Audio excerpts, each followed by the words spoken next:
Lecture number 31। Okay, निकालें जी question 44 chapter 18 का जो दिया था।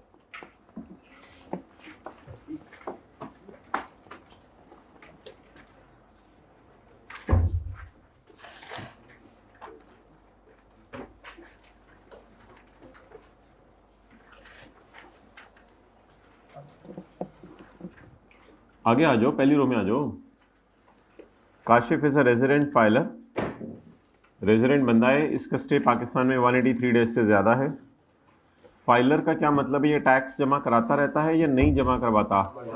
जमा करवाता रहता है। He is a resident filer, ये टैक्स जमा करवाता रहता है। ही ओन्स अ सिंगल स्टोरी बंगला इन कराची, कराची के अंदर एक सिंगल स्टोरी बंगला है। सिंगल स्टोरी का मतलब क्या है कि फर्स्ट फ्लोर है इसका सिर्फ? नहीं, ग्राउंड फ्लोर है सिर्फ। माशाल्लाह जी सर। सिंगल स्टोरी बंगला, डबल स्टोरी हो तो फिर ग्राउंड फ्लोर भी होता है, फर्स्ट फ्लोर भी होता है। सिंगल स्टोरी का मतलब है कि सिर्फ ग्राउंड फ्लोर है, इंक्लूडिंग अ बेसमेंट। हाँ, एक बेसमेंट भी है इसके साथ। वो यूज़ करता है बेसमेंट को बंगले की, जो कि 20% है टोटल बंगले का, for storing his personal belongings. उसने अपनी ज़ाती चीज़ें वहाँ रखी हुई हैं। तो बेसमेंट में अपनी ज़ाती चीज़ें रखी हुई हैं इसने। ये ग्राउंड फ्लोर है घर का, और ये घर का समझ लें तह खाना है।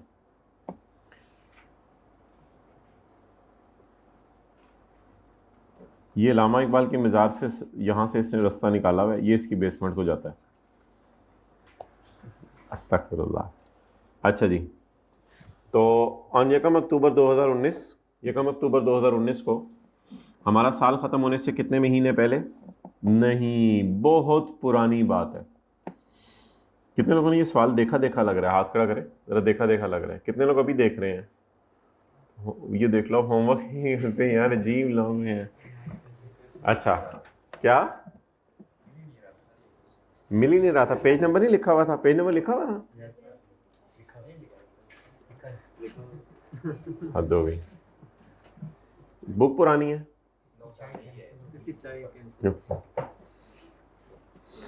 He rented out his bungalow excluding the basement portion to Ahmad under a 3-year rent agreement. कितने साल का एग्रीमेंट है? 3 साल का। Other details of rent agreement are as follows. अच्छा, ये ज़रा मुझे बताएं कि अगर यकम अक्टूबर 19 को मैं किसी को घर किराए पे दूं 3 साल के लिए, तो ये किराया कब ख़त्म होगा? यानी सॉरी, घर किस वक्त खाली करा लिया जाएगा उससे? तो नहीं नहीं, टैक्स ईयर तो ना गिने बस, अभी तो सिंपल गिन के बताएं। 20, 21 और तो बज़ाहिर हमारे साल में 3 महीने तक ये किराएदार रहेगा।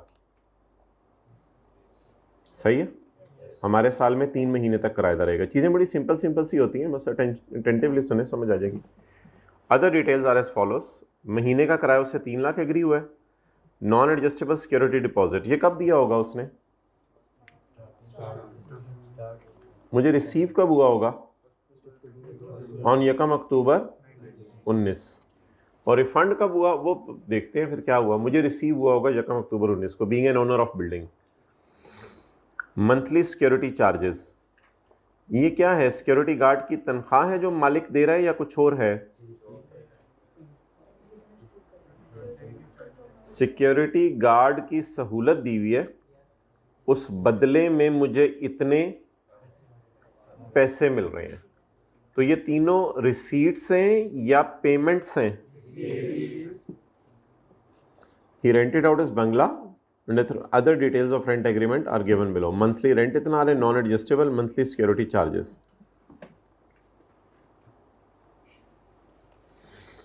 इन एडिशन टू अबव, अच्छा ऊपर एग्रीमेंट वाली लिखी हुई है ना चीजें, तो एग्रीमेंट में लिख के पैसे मांगे जाएंगे ना।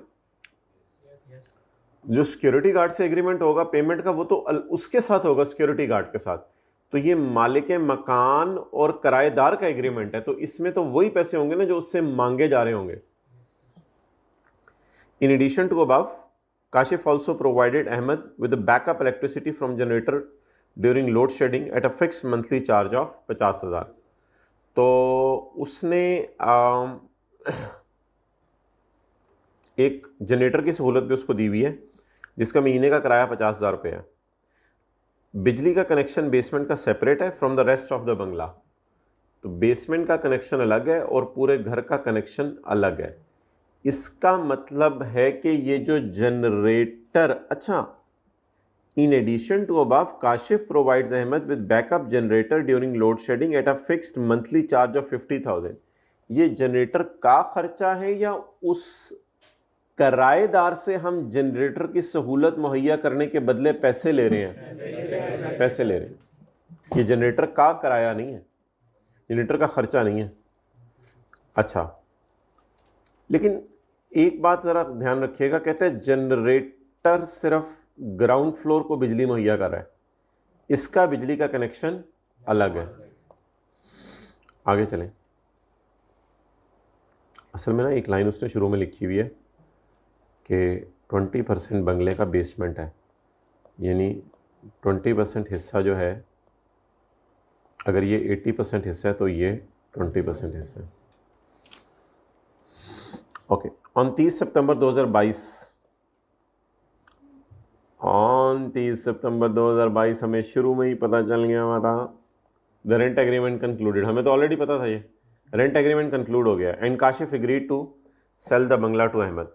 और किराएदार को इस बंगले से इतनी मोहब्बत हो गई कि कहता है मैं किराया देना बंद कर रहा हूं क्योंकि मुआहदा ख़त्म हो गया और अब मैं इस बंगले को ख़रीदना चाहता हूं।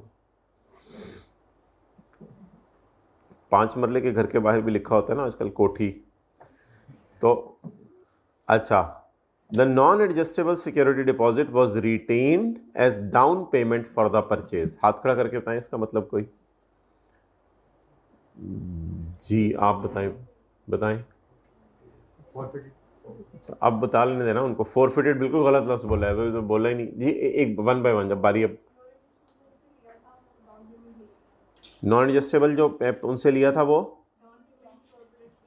जी बिल्कुल, जो किराएदार ने 3 साल पहले सेक्शन 16 वाले पैसे दिए थे 35 लाख, सेक्शन 16 वाले पैसे है ना ये 35 लाख नॉन एडजस्टेबल अमाउंट, वो 35 लाख मैंने रिसीव किए थे 1 अक्टूबर 19 को और वापस करने थे 30 सितंबर 22 को। जब मैं 35 लाख उसे वापस करने लगा तो उसने कहा नहीं नहीं नहीं नहीं नहीं, नहीं रखो 35 लाख। मालिक मकान ने कहा क्यों? कहते हैं अब ये बंगला मैं खरीदना चाह रहा हूं तो ये 35 लाख मेरी तरफ से सिक्योरिटी रख लो। तो अब ये मत समझिएगा कि ये पैसे जो है वो रिटेन हो गए हैं, का मतलब ये है कि ये कोई अलग से पेमेंट, ये कोई जो है वो रिटेन हो गए हैं पैसे, तो कोई ट्रांजैक्शन हुई नहीं। ट्रांजैक्शन बिल्कुल हुई है। हुई ये है आपके पेपर के पॉइंट ऑफ व्यू से कि आप समझ लें कि 35 लाख मैंने 30 सितंबर 22 को उसे वापस कर दिए। उसने फिर कहा मैं ये घर खरीदना चाहता हूं तो मेरी तरफ से 35 लाख दोबारा ले लो। फिर मैंने 35 लाख उससे दोबारा वापस पकड़ लिया। अच्छा चलो ये डाउन पेमेंट होगी, इत्तफाकन दोनों अमाउंट्स बराबर हो गई। लेकिन अकलमंद बंदे थे दोनों, समझदार थे। उसने कहा वो 35 लाख जो मैंने तुम्हें देना था वो मैं रख रहा हूं। उसने कहा अच्छा चलो ठीक है ये डाउन पेमेंट के तौर पर रखा जाएगा। तो पैसों का आना जाना नहीं हुआ लेकिन डील तो ऑब्वियसली हो गई। तो ये एक बिल्कुल इंडिपेंडेंट सिनेरियो शुरू हो गया है। मैंने घर खरीदने के बदले एडवांस दे दिया। अब इसको फोरफिट ना कहें। फोरफिट का मतलब ये है कि आगे पढ़ने से पहले ही आपने सोच लिया कि घर बिकना ही नहीं है। अजीब बोंगी है। कोई बच्चा कह रहा था फोरफिट, यानी कि ओ भाई अभी तो डाउन पेमेंट रिसीव हुई है, पहले से क्यों सोचा हुआ कि ये कब्जा हो जाने पैसे के ऊपर? हो सकता। अच्छा अगली लाइन पढ़ ली थी वो फिर। अच्छा मुझे नहीं पता किसने बोला था, मैं तो एक जनरल बात कर रहा था कॉन्सेप्ट समझाने के लिए। On 25 October 2022 Ahmad backed out of the deal. Ahmad ने डील से बैकआउट कर दिया and decline to purchase the bungalow. उसने बंगला खरीदने से इनकार कर दिया। आप निकालो भाई पेज 440। उसने बंगला खरीदने से इनकार कर दिया और जो पैसा था उस पर कब्जा कर लिया। Forfeited the deposit. जो पैसा था उस पर कब्जा कर लिया। अब ये अमाउंट बताएं 35 लाख की, ये अमाउंट कितनी बनेगी? जिस पर किधर है फॉरफिटेड का लफ्ज़, किधर है फॉरफिटेड? ये फॉरफिट कितना हुआ है? 35 लाख। अब ये 35 लाख कहाँ चला जाएगा? इनकम फ्रॉम, ये रेंट के डेफिनेशन में जाएगा। ऑन 1 नवंबर 2022, अच्छा अक्टूबर के महीने में घर खाली रहा है। On 1 November 2022 Kashif rented out the bungalow to new किराएदार Rashid under rent agreement with the same terms. Same terms का मतलब मेरे ख्याल से ये है, सेम के अगर मैं लफ्ज़ को पकड़ूँ ना, किधर है सेम का लफ्ज़, ये सेम, सेम आ गई, सॉरी सेम, सेम का मतलब ये है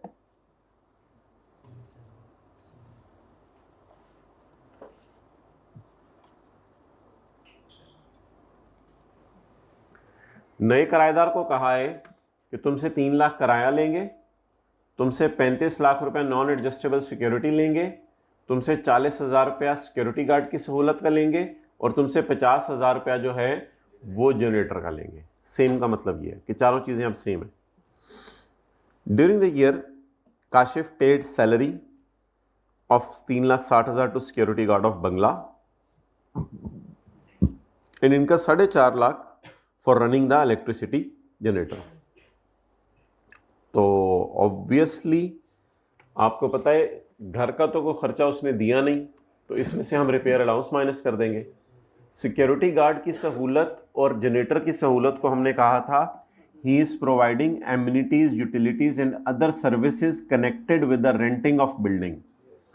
तो where we are providing amenities, utilities and other services in relation to जेड़ा भी था, where we are providing amenities, utilities and other services connected with the renting of building, then this receipt will fall under that income from, तो ये income from other source पे चला जाएगा। चलें जी शुरू करें। नईम साहब काले मार्कर जरा पता कीजिएगा।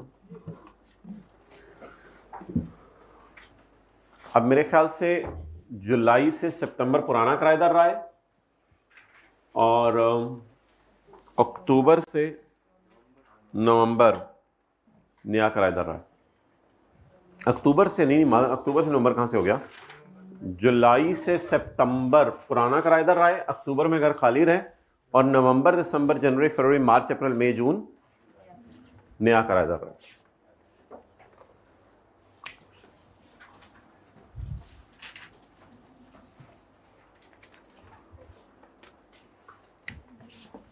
Income from property, gross rent, किराया कितने? पुराने किराएदार का 3 महीने और नए किराएदार का 8 महीने। अलग अलग लाइन भी डाल सकते हैं जी।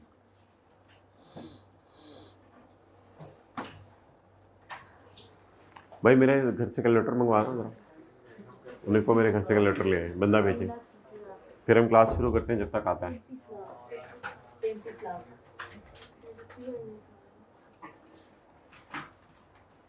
ओके, आप कराची से आए हो, फिर इतनी देर क्यों हो गई?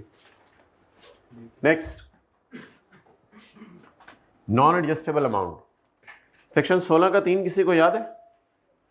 सेक्शन 16 का 3 जा आ, जब पुराना जा रहा था और नया, तो where new advance is received then new advance less debt portion of old advance debt is already taxed, इनको डिडक्ट किया जाएगा एंड इसको डिवाइड किया जाएगा 10 पे, यानी कि in this year and next 9 years in equal proportion and it will be chargeable under that income from property. अच्छा, अब मुझे ये बताएं कि हमारा साल कौन सा है, नीचे जाके देख के बताएं। 2023। 2023 में नए बंदे से 35 लाख आया। कैसे पता चला नए बंदे से 35 लाख आया? नीचे लिखा हुआ है नए बंदे से 35 लाख आ रहे हैं, सेम टर्म्स, तो नए बंदे से 35 लाख आ रहा है।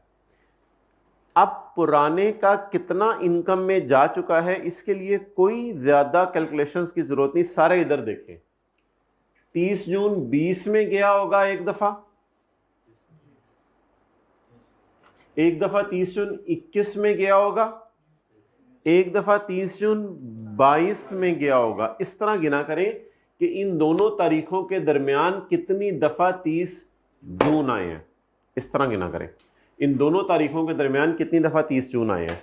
एक दफा 30 जून 20 में गया होगा, एक दफा 30 जून 21 में गया होगा, एक दफा 30 जून 22। तो कितनी दफा इनकम में जा चुका है पुराने का 35 लाख? 3 दफा। अब करना क्या होता है सेक्शन 16 में, किसी को याद हो? नॉन एडजस्टेबल, नए से कितना आया? इधर रख दे मार्कर मेरे भाई। लेस ऑलरेडी टैक्स्ड,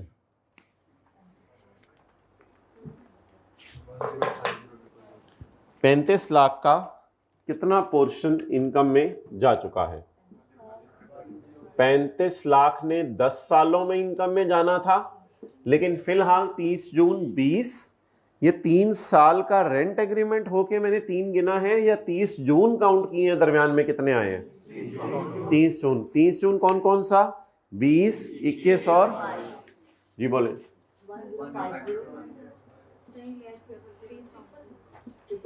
ट्रिपल 24 चलिए नोट करें यहां तक।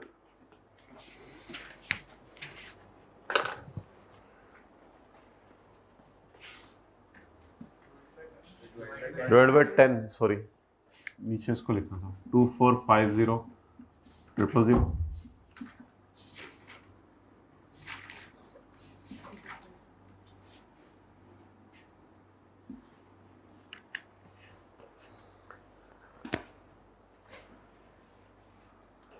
वो अच्छे बच्चे फिजिकल और हाइब्रिड वाले घरों में जो ये लेक्चर ले रहे हैं, खड़े हो जाएं, जिनके बारे में मैं इस वक्त ये सोच रहा हूँ कि शायद वो भी बैठे होते क्लास में, और मुझे उम्मीद थी कि वो आए होते लेकिन नहीं आए हुए।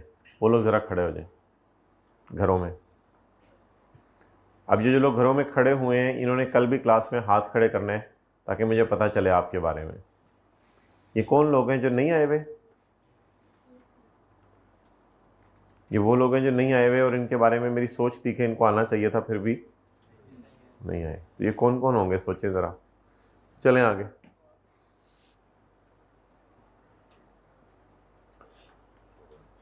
मेरे ख्याल से तो सबको ही खड़े हो जाना चाहिए घरों में। अच्छा आगे चलें। मंथली सिक्योरिटी चार्जेस, ये ग्रॉस रिसीट है या खर्चे हैं? ग्रॉस रिसीट है। इसको कहाँ ले जाएं?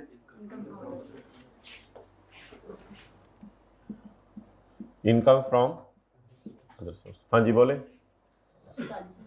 क्या किस चीज़ की gross receipt? Gross receipt for providing security. Secure feel नहीं करेगा सिक्योरिटी गार्ड के आने से? वो करेगा सिक्योर फील करेगा सिक्योरिटी गार्ड के आने से? देख लो, सिक्योर फील करेगा सिक्योरिटी गार्ड के आने से? अच्छा चले, इस पे कभी टाइम निकाल के बात करेंगे, याद कराइएगा। ग्रॉस रिसीट फॉर प्रोवाइडिंग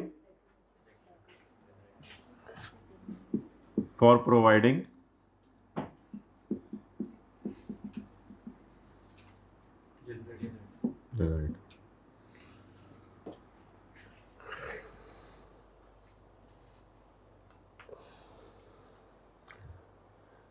भाई असल में बात यह है कि एक है यकीनी असबाब, एक है गैर यकीनी असबाब। जो सुबह शाम की हिफाजत की दुआएं हैं वो यकीनी असबाब हैं हिफाजत के, और ये सिक्योरिटी गार्ड जो है गैर यकीनी सबब है हिफाजत का, वरना सिक्योरिटी गार्ड ही कहीं मार के चले जाते हैं। तो इसलिए ये गैर यकीनी सबब है। इसको छोड़ देना, ये नहीं हम कहते छोड़ देना, असबाब को छोड़ देना जहालत है, छोड़ने को कोई नहीं कह रहा। इनको इख्तियार करना सुन्नत है, लेकिन इन पे यकीन नहीं करना चाहिए। अब ये एक थोड़ा सा इम्तिहान है। आई होप थोड़ी सी बात क्लियर। अच्छा जी, तो अब इसको कराएं जो भी कराना था।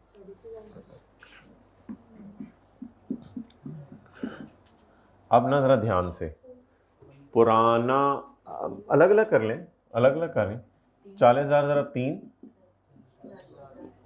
चलें यार मेरे पास जगह नहीं है, मैं इसको डायरेक्ट ही कर रहा हूँ। 40,000 ज़रा 11, आप लोग बेशक अलग अलग कर दीजिएगा बेहतर। और सिक्योरिटी गार्ड की सहूलत 11 महीने के लिए उनको दी। 3 महीने के लिए सहूलत पुराने किराएदार को और 8 महीने के लिए सहूलत नए किराएदार को। 50,000 है। 50,000 ज़रब 11 जी।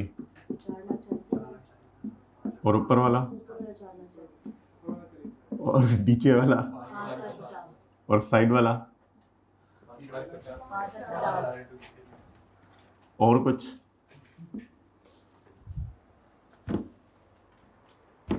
आज तो सुबह F1 की क्लास में नहीं थी, नाश्ता करके आए होंगे। आज भी नहीं नाश्ता करके आए। अच्छा जी, आगे चलें।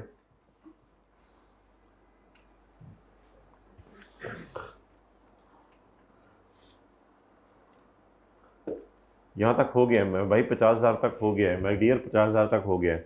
अभी तक खर्चे मैं माइनस नहीं करा क्योंकि खर्चों की डिटेल नहीं आ रही, जैसे जैसे ग्रॉस रिसीट आती जा रही है उनको रेलेवेंट जगहों पे डालता जा रहा हूँ।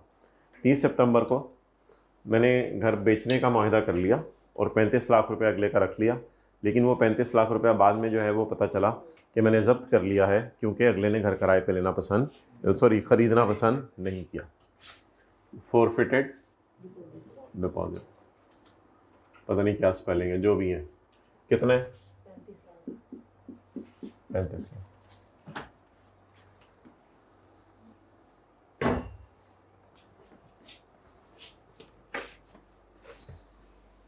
ले आओ इधर। During the year Kashif paid salary of 3,60,000 to security guard. Security guard को 3,60,000 सैलरी दी है और 4.5 लाख जो है वो जनरेटर का कोई पेट्रोल वगैरह डला होगा, तो जनरेटर को चलाने के जलाने के पैसे जो भी समझ लें। ये दोनों खर्चे कहाँ माइनस करें? इनकम फ्रॉम, फिर इधर ऊपर क्या माइनस करें? Repair allowance. अच्छा, repair allowance is not a tough task. Repair allowance कोई मुश्किल चीज़ नहीं है, बस सादा सी बात याद रखें, जब कभी ना कोई प्लॉट आ जाए, खाली लैंड जिसे कहते हैं प्लॉट, तो मैंने कहा है रिपेयर अलाउंस माइनस नहीं करना, बस बाकी तो करना है। तो अब देख लें ऊपर ऐसा कोई मसला ही नहीं, अगर वो डायग्राम अभी मैं ना भी खोलूँ तो रूल ऑफ थंब बस सिंपल सा याद कर लें, कोई प्लॉट वगैरह आ जाए उसकी रिपेयर नहीं होती। बाकी घर का किराया आया, घर का नॉन एडजस्टेबल अमाउंट, घर का फॉरफिटेड डिपॉजिट, तो इसके रिपेयर अलाउंस सबके माइनस होंगे। टोटल बताएं। 7045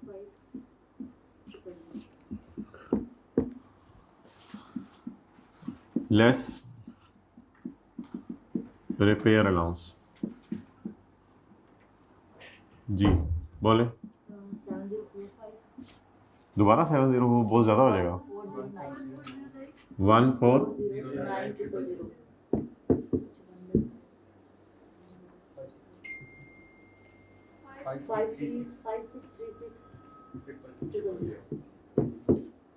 5636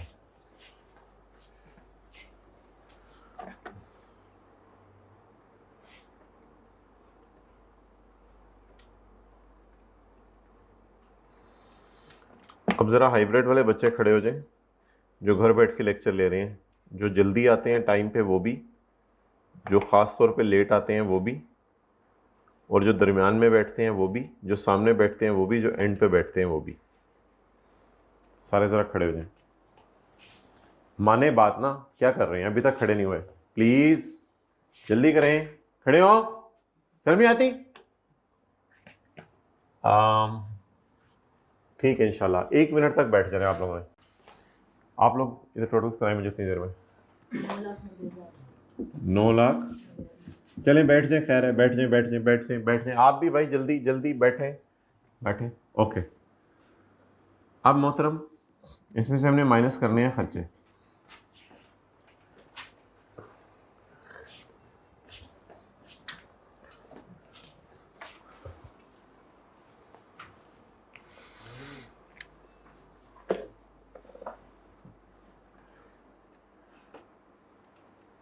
अच्छा, सिक्योरिटी गार्ड की तनख्वाह है और इलेक्ट्रिसिटी जनरेटर का खर्चा है। इधर अटेंटिव हो ना, छोड़ें। सिक्योरिटी गार्ड की तनख्वाह है और जनरेटर का खर्चा है। अब ये ना थोड़ी सी ज़रा अकल लगानी पड़ेगी, थोड़ी सी। असल में जनरेटर का कनेक्शन बेसमेंट का अलग है, ये अलग है, तो क्योंकि हमने किराया वगैरह इसी का डाला है सारा, तो इसलिए फिर अगर हम इसकी ग्रॉस रिसीट्स में से, अच्छा इससे कोई रिसीट नहीं हो रही क्योंकि बेसमेंट में इसका अपना सामान पड़ा हुआ है, बेसमेंट में इसका क्या पड़ा हुआ है, अपना सामान पड़ा हुआ है, तो इससे कोई पैसे रिसीव नहीं हो रहे, किराया रिसीव नहीं हो रहा, लेकिन यहां से किराया रिसीव हो रहा है। अब जहां तक ताल्लुक है जनरेटर का, तो जनरेटर सिर्फ इसको बिजली सप्लाई कर रहा है, the electricity connection of basement is separate, क्योंकि बेसमेंट का कनेक्शन सेपरेट है। तो बिल्कुल बेसमेंट का कनेक्शन अगर सेपरेट है तो अल्लाह का शुक्र है जनरेटर का सारा खर्चा ही ग्राउंड फ्लोर के लिए हुआ, तो वो सारा माइनस कर सकते हैं, कोई मसला नहीं। लेस जनरेटर का बिल जो भी पेट्रोल का या फ्यूल का कितना, 4,50,000। और ये जो है ना सिक्योरिटी गार्ड, इसके साथ इसने कुछ लिखा नहीं कि सिक्योरिटी गार्ड, कहीं भी नहीं लिखा कि सिक्योरिटी गार्ड सिर्फ ग्राउंड फ्लोर को ही देख रहा है, क्योंकि मेरे ख्याल से जब गार्ड खड़ा होगा तो कोई बंदा अगर बेसमेंट में जा रहा होगा तो उसको भी रोक लेगा शायद, और कोई बंदा अगर इधर आ रहा होगा तो उसको भी रोक लेगा, और इधर आने वाले को तो बिल्कुल ही रोकेगा। तो सिक्योरिटी गार्ड मेरे ख्याल से दोनों फ्लोर्स को देख रहा होगा, ग्राउंड को भी और बेसमेंट को भी। इस वजह से ये जो एक ऊपर लाइन इसने डाली थी ना, अब इसकी सिग्निफिकेंस पता चल रही है कि बेसमेंट पोर्शन बंगले का वो 20% टोटल बंगले का एरिया बनता है। तो सिक्योरिटी गार्ड की 20% तनख्वाह से ओनर को अपनी ज़ात को फ़ायदा हो रहा है कि इसका सामान महफूज रह रहा है, लेकिन सिक्योरिटी गार्ड की 80% जो तनख्वाह पे की जा रही है उसके बदले अगले से पैसे भी लिए जा रहे हैं। तो सिक्योरिटी गार्ड की शायद सारी तनख्वाह करना माइनस मुनासिब नहीं होगा। सिक्योरिटी गार्ड की उतनी तनख्वाह माइनस कर दें जिससे ग्राउंड फ्लोर को फ़ायदा हो रहा है। बेसमेंट में अगर फ़ायदा हो रहा है तो वो मेरी ज़ात को फ़ायदा हो रहा है। तो जब इससे इनकम नहीं कमा रहे तो खर्चों को अपोर्शन करना सीखें। एक सेक्शन हमने पढ़ा था अपोर्शनमेंट ऑफ डिडक्शंस, खर्चों को अपोर्शन करना। तो खर्चा 80% इसके लिए हुआ है और 20% इसके लिए हुआ है, क्योंकि यहां से मैं कोई इनकम नहीं कमा रहा तो यहां खर्चे भी माइनस नहीं करने, जिसको हमने कहा था उसमें अपोर्शनमेंट एक्सपेंडिचर में हमने लफ्ज पढ़ा था the expenses incurred for deriving income under a head of income and for personal purpose। ये दो लाइनें पढ़ी थी कि the expenses incurred for deriving income from property and for other purpose, the expense shall be apportioned on any reasonable basis considering the relative nature and size of the activity। ये ताज़ा chapter 4 कल में नजर से मार होगा। तो ये चैप्टर 4 के अंदर हमने पढ़ा था कि where expenditure deduction or allowance relates to derivation of income under a head of income and for some other purpose, the kharcha shall be apportioned on any reasonable basis considering the relative nature and size of activity। Activity की nature और size देखे, तकरीबन इसी तरह कुछ लिखा होता ना चैप्टर 4 के अंदर। ठीक है, मेरा भी पेपर हो। तो इस वजह से आपने सिर्फ 20% खर्चे को डेड करना है और 80% खर्चे को माइनस करना है ऊपर। और अगर उसने ये लिखा होता कि इलेक्ट्रिसिटी भी दोनों को सप्लाई हो रही है तो फिर जनरेटर का बिल भी दोनों में पोर्शन करते हैं। लेस सिक्योरिटी गार्ड की तरह इंटू 80%, 288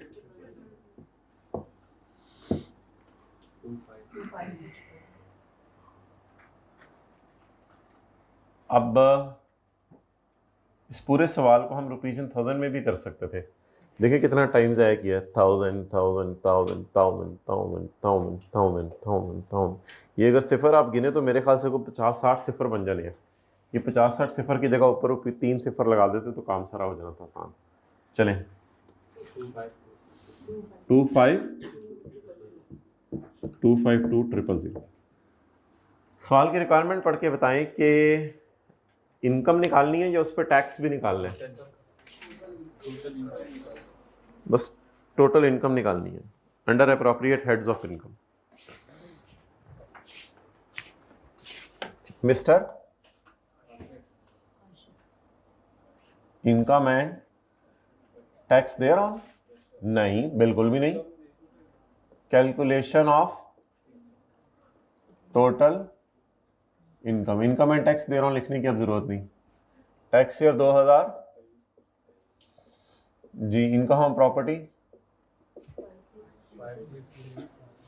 चलो यार इधर तो टाइम सेव कर ले रशीद, जान दे यार, छाड़ यार।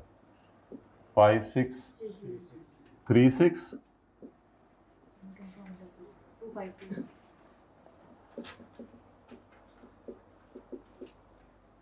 588.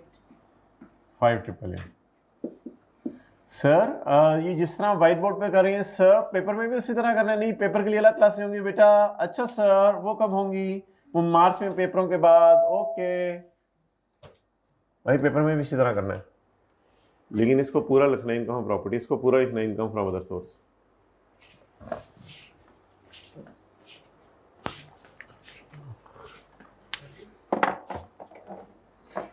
प्लीज़ ये सवाल ना पूछा करें कि पेपर में कैसे सवाल आते हैं। ये जो चैप्टर के एंड पे सवाल है, मैंने खाला जी के घर से नहीं उठा के डाले हुए, ये पेपरों के सवाल हैं। अभी थोड़ा सिलेबस ऑनलाइन वाला खुलने तो दो, फिर आगे जाके चीज़ें पता चलेंगी। अभी इतने एडवांस में आप लोग सवाल पूछ रहे हैं। हाँ जी बोलें। ये उन्होंने लिखा है कि खर्चे जो है सैलरी पे की है, ड्यूरिंग द ईयर की है, इसे पूरा साल की है उसने, तो इसे 11 मंथ हमने रेंट दिया है, तो उसे 12 में करेंगे, एक महीने का रेंट माइनस नहीं करेंगे उसमें से?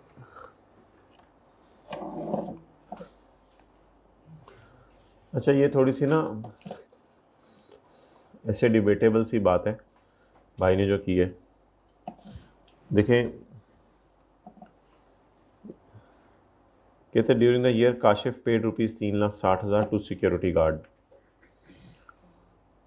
एंड इनका 4.5 lakh for running electricity generator. अब ड्यूरिंग द ईयर से क्या मुराद है? ड्यूरिंग द ईयर से मुराद 11 मंथ्स हैं या 12 मंथ्स हैं? ये एक सवाल है। इसमें फिर बहस हो सकती है कि ये जो 4.5 लाख ड्यूरिंग 12 मंथ्स नहीं लिखा उसने, पहले तो बात है ये उसने नहीं इतना क्लियर नहीं किया, ड्यूरिंग द ईयर लिखा है। तो मेरे ख्याल से इसमें सेफली एज्यूम करना बेहतर है कि 11 महीने ही की उसने फिगर्स दी हैं। ड्यूरिंग द ईयर का मतलब है इस साल के दौरान। एनुअल का लफ्ज़ नहीं लिखा हुआ, हिज एनुअल सैलरीज इतने। अगर वो लिखा होता फिर कुछ और बात होती। उसने लिखा है इस साल के दौरान। तो जनरेटर वाले में तो शायद आपको मेरी बात समझ आ जाए कि जनरेटर में तो पेट्रोल डलवाया ही नहीं होगा जब घर किराए पे नहीं था। पेट्रोल डलवा के क्या करना था? एक महीना आपको पता है घर किराए पर है, जुलाई अगस्त सितंबर में पुराना किराएदार था, अक्टूबर में घर किराए से खाली रहे, तो अक्टूबर में तो पेट्रोल डलवाया नहीं होगा। तो ये 4.5 लाख बज़ाहिर 11 महीने का खर्चा है, लॉजिकली भी समझ आती है बात। बिला वजह तो नहीं जनरेटर को चलाना होता ना पेट्रोल डाल के। क्लासें ही ऑफ है, तो कल की क्लासें ऑफ थी कॉलेज में, तो किसने जनरेटर को चलाया होगा? कभी भी नहीं पेट्रोल डाला होगा। हाँ, सिक्योरिटी गार्ड में थोड़ी बहस हो सकती है कि आमतौर पे ये लोग फिर एक दफ़ा आ जाएं तो इनको पूरे महीने की सारी तनख्वाहें देनी पड़ती हैं। ये नहीं होगा कि 3 महीने को सिक्योरिटी गार्ड होगा उसको निकाल दिया होगा, या लेकिन कई दफ़ा सिक्योरिटी कंपनी से सिक्योरिटी गार्ड हायर किए जाते हैं, तो वो लोग मंथ बेस के ऊपर पेमेंट होती है। किसी महीने हम कहते हैं सिक्योरिटी गार्ड नहीं चाहिए, वो नहीं भेजते। तो ड्यूरिंग द ईयर का मतलब एनुअल नहीं होता, ड्यूरिंग द ईयर का मतलब है इस साल के दौरान।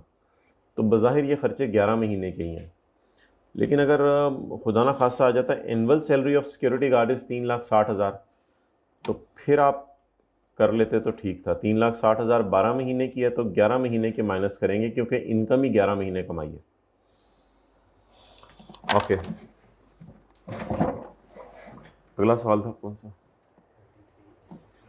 30 निकाल लें जी, 33।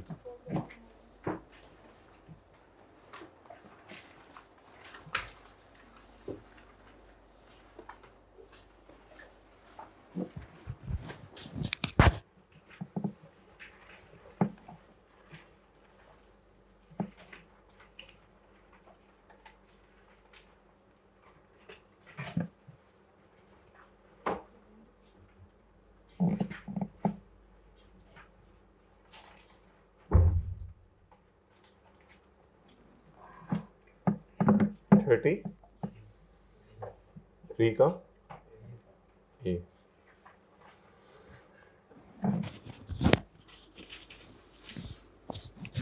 अच्छा भाई, ये सवाल तो आपको पता ही था, टेस्ट में आया था, तो इसकी सारी एडजस्टमेंट टेस्ट में नहीं आई थी। कौन कौन सी आई थी? सारी की सारी आई थी या पहली एक दो आई थी? कौन सा टेस्ट था? टेस्ट नंबर 2 था, 3 था? देख लेते हैं जाके। ये देखो, पहली एडजस्टमेंट आई थी बस, पहली कोई और थी, पहली 2 समझ लें आई, पहली आई थी शायद। तो अगली हम डिस्कस कर लेते हैं।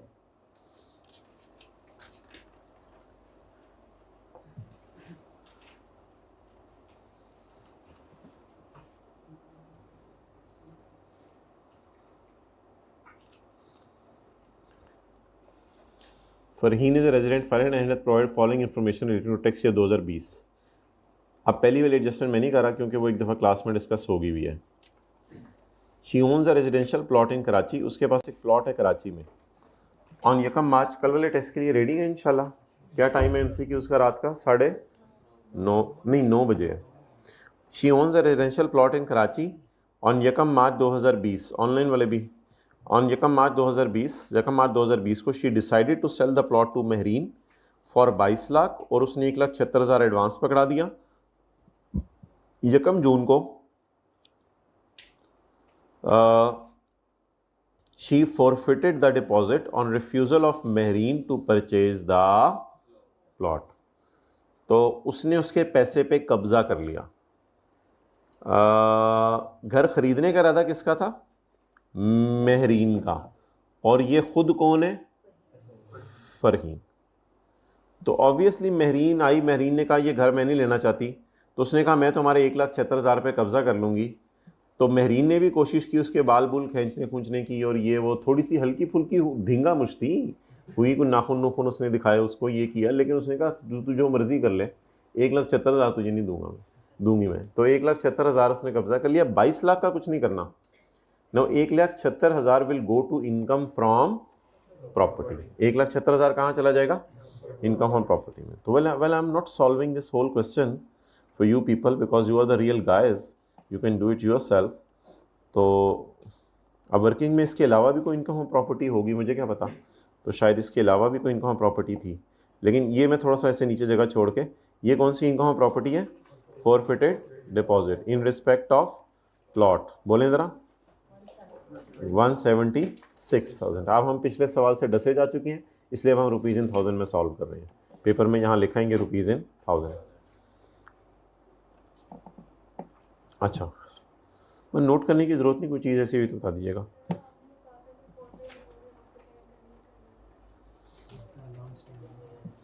मैं जा रहा हूँ क्लास छोड़ के, मेरे भाई मुझे रोक लें।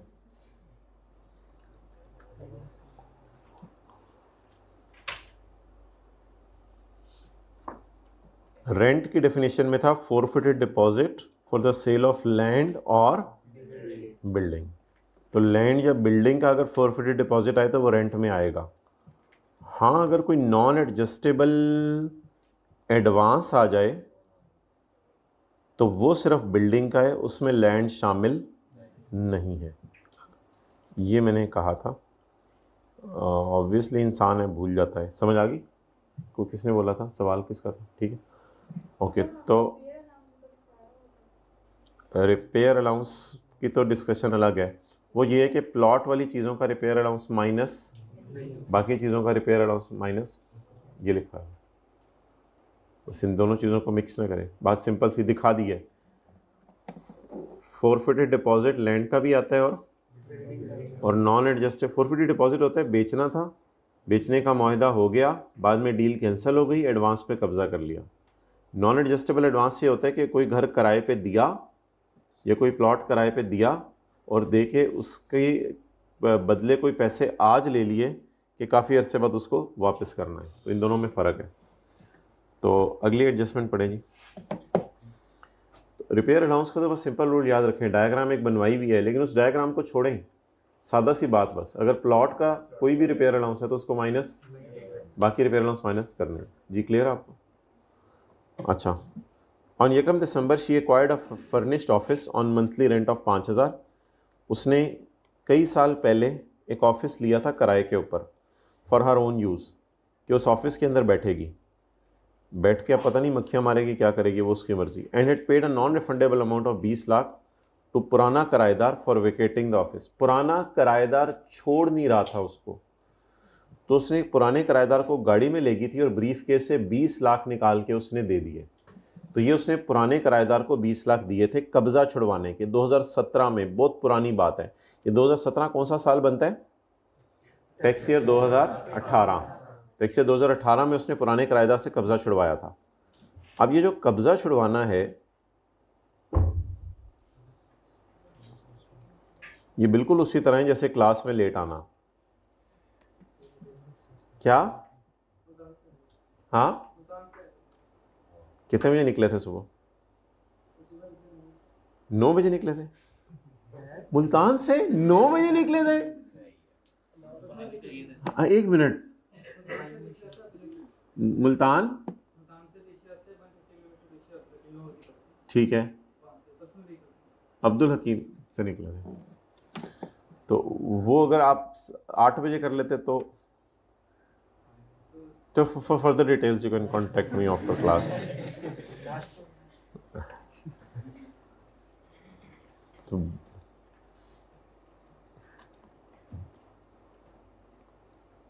अदर सोर्स के चैप्टर में हमने पढ़ा था amount received by a person for किराए पे देना ऑफ बिल्डिंग, नहीं sorry, amount received by person for छोड़ना द कब्जा of a building.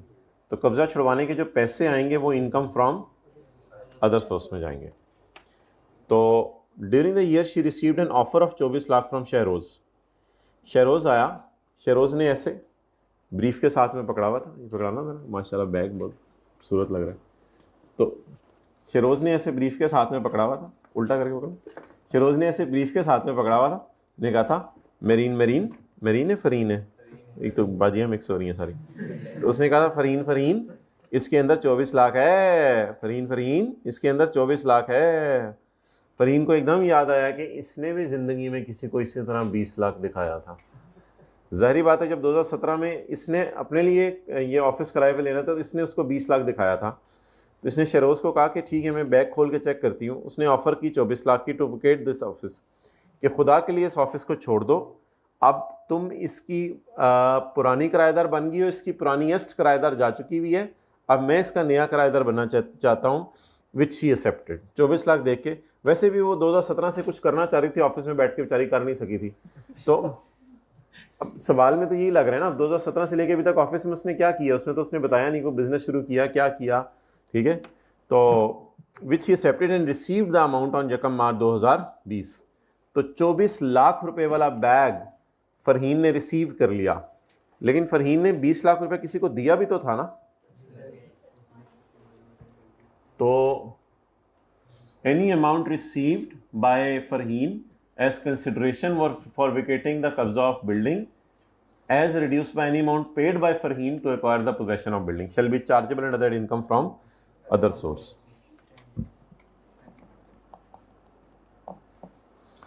Income from other source क्या था? Amount received for कितनी अमाउंट है? 24 lakh minus 20 lakh divided by, इसमें ये नहीं होता ऑलरेडी टैक्स, तो ऐसी कोई स्टोरी नहीं है इसमें जी। 40। अच्छा, एक सवाल किसी के जहन में आ सकता है कि यकम मार्च को शहरोज़ ने ये घर किराए पे ले लिया, घर है, ऑफिस है, ये ऑफिस किराए पे ले लिया है, तो बेचारी जुलाई अगस्त सितंबर अक्टूबर नवंबर दिसंबर जनवरी फरवरी 8 महीने इसने घर का किराया भी तो पे किया है, ऑफिस का किराया भी तो पे किया है। तो ये किराया कहाँ जाएगा? हाँ, ये एक पेमेंट है। ये अगर ये ऑफिस में बिज़नेस वगैरह कर रही होती 8 महीने, तो उसकी बिज़नेस की इनकम जो सेल वगैरह होती, मिसाल के तौर पे लोगों को मशवरे देती, मिसाल के तौर पे लोगों को कंसल्टिंग सर्विसेज देती, लॉयर सर्विसेज देती, कुछ भी देती, तो ऑफिस में बैठ के अगर कोई सर्विसेज दे रही होती तो उससे जो पैसे आते वो इसका रेवेन्यू होता, उसमें से ये खर्चा माइनस होता। अभी ये 5,000 कम से कम यहाँ माइनस नहीं होगा, क्योंकि यहाँ कोई खर्चे नहीं माइनस होंगे। ये तो ये वाली इनकम कमाने के लिए खर्चा ही नहीं है, ये तो इनकम नेट करके इस तरह निकल आती है जैसे हमने क्लास में निकाली थी। तो इसलिए इस 5,000 को हम माइनस करते, अगर ऑफिस में कोई बिजनेस करती, लिख लें, इस 5,000 को हम माइनस करते अगर ऑफिस में कोई बिजनेस करती, करते करते मिक्स नहीं करना, इस 5,000 को हम माइनस करते अगर ये ऑफिस में कोई बिजनेस करती,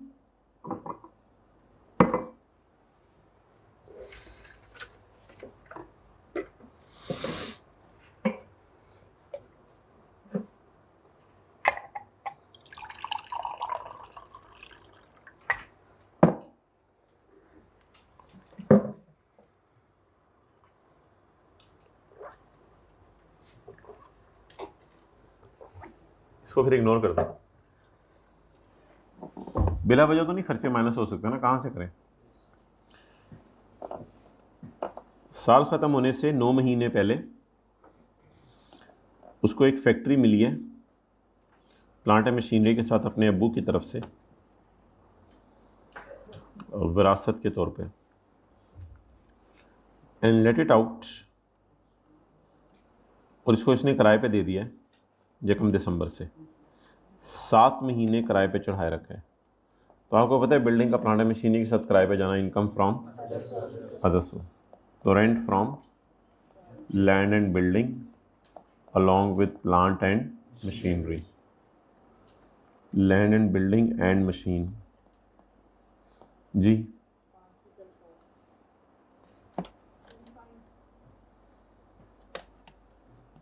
इसको भी शायद किधर आपने लिखना है, पूरा लिख लिया करें। जवाब क्या आ गया? 3500। ऑन 15 नवंबर 2019, साल ख़त्म होने से 7.5 महीने पहले, she received income tax refund of 1,80,000। 2017 का इसको टैक्स रिफंड मिला है। इसमें एडिशनल पेमेंट है डिलेड रिफंड पे, यानी रिफंड शायद 1,50,000 का था, रिफंड शायद 1,50,000 का था, लेकिन बोले एडिशनल पेमेंट कितने की है? 30,000 की। तो अब क्या करेंगे? 30,000 को इनकम फ्रॉम अदर सोर्स में डालेंगे। जो रिफंड डिले होकर मिला है उसका कुछ भी नहीं करेंगे। क्लियर? तो अब क्या करेंगे? 30,000 को इनकम फ्रॉम अदर सोर्स में डाल देंगे टैक्स रिफंड के नाम से। अब ये अदर सोर्स का टोटल आ जाएगा। हो सकता है अदर सोर्स में कोई और चीज़ भी हो, सवाल में मुझे नहीं पता, और ये प्रॉपर्टी का टोटल आ जाएगा। लेकिन प्रॉपर्टी की पहली वाली एडजस्टमेंट आप लोगों को कराई हुई है। अब आप लोग टेस्ट वाला सवाल निकाल लेंगे जो मैं स्क्रीन पे आपके सामने रखता हूँ। भाई अगर वो है ना कोई टीए बैठा हुआ, तो उससे कहो कि कोई लड़का है एक मेरे ख्याल से, उसे को टेस्ट 4 का पहला सफ़ा फ़ोटोकॉपी करवा दे। पॉज कर दो वीडियो। अच्छा जी, टेस्ट भाई हो सकता है ये टेस्ट 4 कॉपी अब्दुल्ला राजपूत से ज़रा कहो आपको भेजे, हबीबुल्ला फ़ोटो कॉपियर को भेजे। इसका पहला सफ़ा अगर आप करा के ला दो तो बड़ा ज़बरदस्त होगा।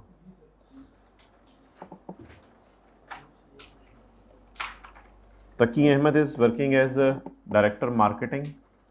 तकी अहमद डायरेक्टर मार्केटिंग के तौर पर काम कर रहा है with G textile limited for last 25 years. दिक्कत है क्या लग रहा है? कितने लोगों ने दिया हुआ ये टेस्ट? कितने लोग इंशाल्लाह दे देंगे? ठीक है, जाएं फिर, उठ के फिर डिस्कशन क्यों ले रहे हैं? Details of his enrollment during the year ended 30 June 2022 are as follows. वैसे ही पूछ रहा हूँ, यानी टेस्ट छोड़ता क्यों है बंदा? आप थोड़ी सी रीज़न शेयर करो। बोलो सुस्ती सुस्ती सुस्ती सुस्ती, रिजल्ट नहीं, रीज़न सुस्ती। तो बेसिक सैलरी है 4,40,000 और कन्वीनियंस अलाउंस है 44,000, इंटरटेनमेंट अलाउंस है 44,000। ठीक है जी, okay. In addition to above Taqi was provided the following information. During the year एक ओवन उसे मिला है फ्री ऑफ कॉस्ट। तो हमने पढ़ा था प्रॉपर्टी ट्रांसफ़र अगर हो जाए एम्प्लॉयर की तरफ से एम्प्लॉय को, तो वो कहाँ जाएगी? इनकम फ्रॉम सैलरी में। इनकम सैलरी एम्प्लॉयर की तरफ से मिली है ना। ह्यूमन रिसोर्स कमेटी ने उसे बोनस दिया है सारे एम्प्लॉयज़ को 30 जून 22 का। तकी को ये बोनस भी मिला है, अल्लाह का शुक्र है, लेकिन साल ख़त्म होने के 1.5 महीने बाद मिला है। बताएं आप क्या करेंगे? जल्दी से बताएं क्या करेंगे? एक्सेलेंट। अगले साल में इनकम में जाएगा, हमारे साल इनकम में नहीं जाएगा, क्योंकि हमारे साल में रिसीव नहीं हुआ। एज अ जनरल रूल हमारे साल रिसीव होता तो इनकम में जाता। ठीक है, इस साल उसे 1 लाख मिला है बोर्ड मीटिंग अटेंड करने का, उससे टैक्स नहीं कटा। यार कहीं कोई टैक्स कट जाए ना, आज मैं बताऊंगा उसको न्यूमेरिकल के एंड पे माइनस कर दीजिएगा, क्योंकि इतना टैक्स ऑलरेडी हुकूमत के पास पहुंच चुका है। तो टैक्स नहीं कटा तो बस ठीक है, कोई मसला नहीं। 1 लाख उसे बोर्ड मीटिंग के मिले हैं, बोर्ड मीटिंग की फ़ीस। तो फीस वगैरह हमने पढ़ा था, ये भी इनकम फ्रॉम सैलरी में जाएगी। ये देखें पेज नंबर 85 पर हमने पढ़ा था फीस वगैरह will go to income from salary. इसी तरह बोनस भी सैलरी में जाना है। बोनस तो नहीं जाएगा सैलरी में, क्योंकि बोनस इनकम में तो जाता है, लेकिन जब मिलती है तो मिला ही अगले साल, लेकिन फीस ज़रूर सैलरी में लेके जाएंगे क्योंकि इसी साल मिल गई। टैक्स काटा था एम्प्लॉयर ने उसकी सैलरी से 20 लाख। एक हमने लास्ट क्लास में कॉन्सेप्ट किया था, वो ये था कि एम्प्लॉयर ने उसका टैक्स जमा करवा दिया। उसका चौथा सवाल कितने लोगों ने किया था? एग्जांपल 4 मैंने कहा था, कर लीजिएगा। तो एम्प्लॉयर ने उसकी सैलरी से टैक्स काटा था, तो जब एम्प्लॉयर, वो मेरे ख्याल से नोट्स में भी डालना हम भूल गए थे कि वो पढ़ाया आपको। अच्छा, एम्प्लॉयर ने उसकी सैलरी से टैक्स काटा था, तो जब एम्प्लॉयर ने उसकी सैलरी से टैक्स काटा था तो ये कहाँ जमा कराया होगा एम्प्लॉयर ने? मिसाल के तौर पे सरासिफ की तनख्वाह है महीने की 50,000, कॉलेज वाले उससे 5,000 टैक्स काट लें तो कहाँ जमा करवाएंगे? तो क्या इतना टैक्स सरासिफ का गवर्नमेंट के पास पहले पहुंच नहीं गया? तो ये एम्प्लॉयर अगर टैक्स काटेगा एम्प्लॉय की सैलरी से, तो ये एम्प्लॉय की सैलरी पर जो टैक्स कटा है ये गवर्नमेंट के खजाने में चला गया। गवर्नमेंट के खजाने में जाने की वजह से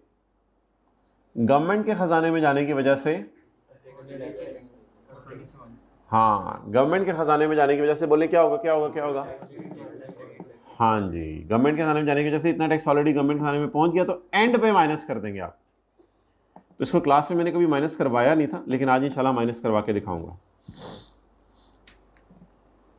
सैलरी उसके अकाउंट में ट्रांसफर होती है 10th of the following month. Following month क्या होता है? अभी हमारा कौन सा महीना चल रहा है? अक्टूबर। तो फॉलोइंग मंथ कौन सा है? अच्छा, अगर एम्प्लॉय नौकरी करे फरवरी में तो फॉलोइंग मंथ, अगर नौकरी करे अप्रैल में, मई। अब हो क्या रहा है कि उसको तनख्वाह मिल रही है 10 तारीख को अगले महीने की। ये मेरा साल है, ये ख़त्म कब हो रहा है ज़रा देख के बताएं। एक दो के पास क्वेश्चन पेपर है, मैंने देखा है, मुझे नज़र आ रहा है 30 जून 22 को। ये शुरू कब हुआ होगा? 1 जुलाई 21 को। जुलाई, अगस्त, सितंबर, अक्टूबर, नवंबर, दिसंबर, जनवरी, फरवरी, मार्च, अप्रैल, मई, जून।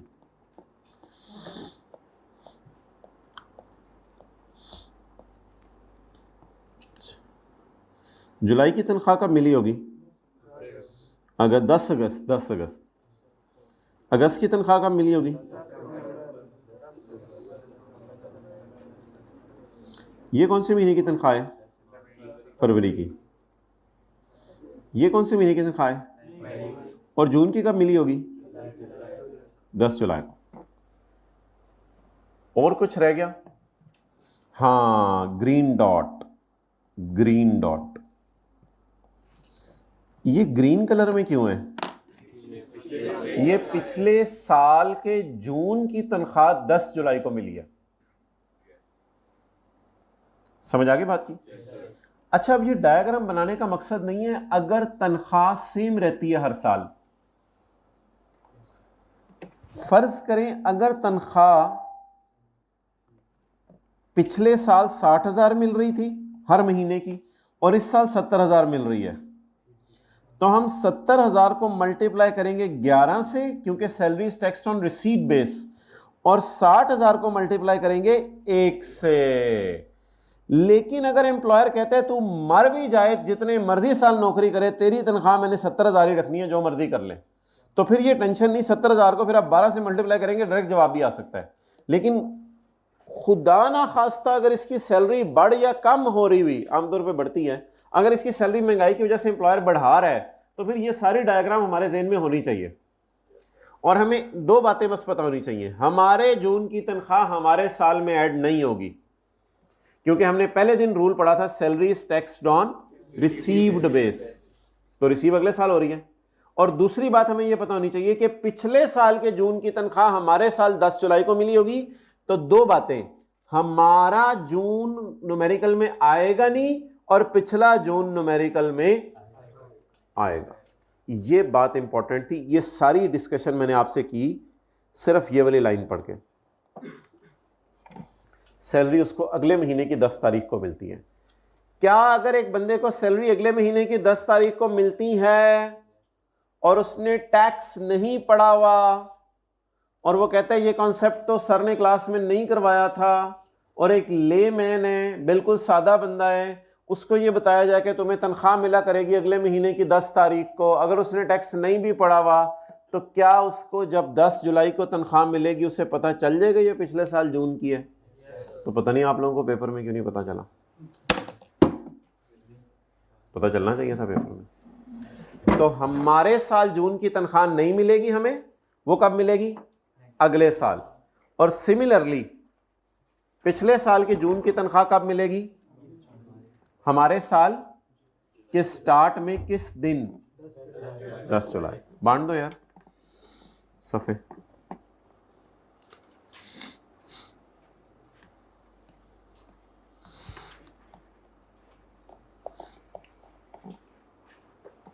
अच्छा हो गया जी।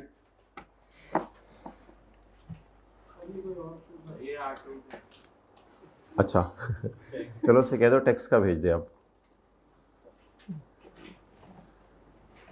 चलिए जी आगे बढ़ें।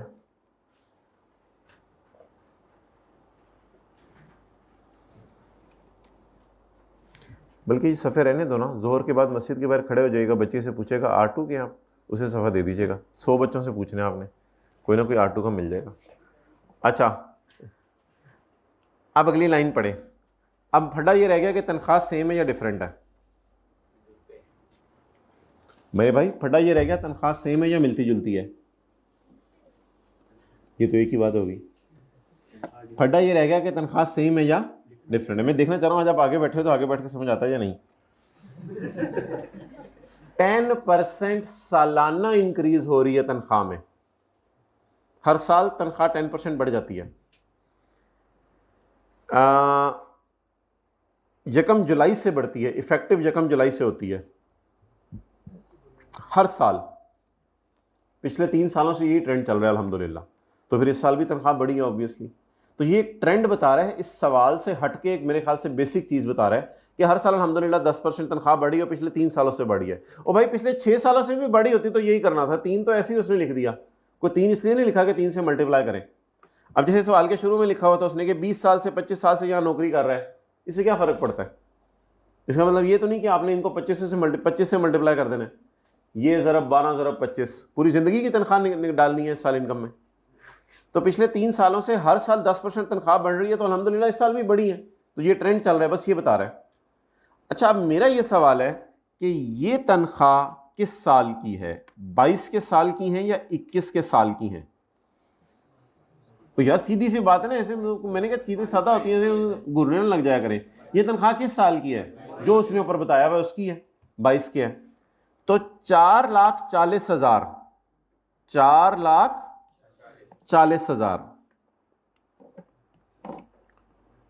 440 440 440 440 440 देखिएगा इस बेचारे का क्या बनना है अभी। 440 440 440 ये 440 इसको कितनी दफा हमारे साल मिला? 11 दफा। और एक 440 एम्प्लॉयर ने कहा 30 जून को ये गया, इसने कहा जून के महीने की तनख्वाह, उसने कहा एग्रीमेंट में पढ़ अगले साल मिलनी है 10 तारीख को। अच्छा अच्छा अच्छा, ये वाला 440 इसको नहीं मिला। अब मसला ये रह गया कि इधर कितनी तनख्वाह मिली, वो मैं ग्रीन से पकड़ता हूं, मैं उसको ग्रीन से पकड़ता हूं और वो मैं देखता हूं 396।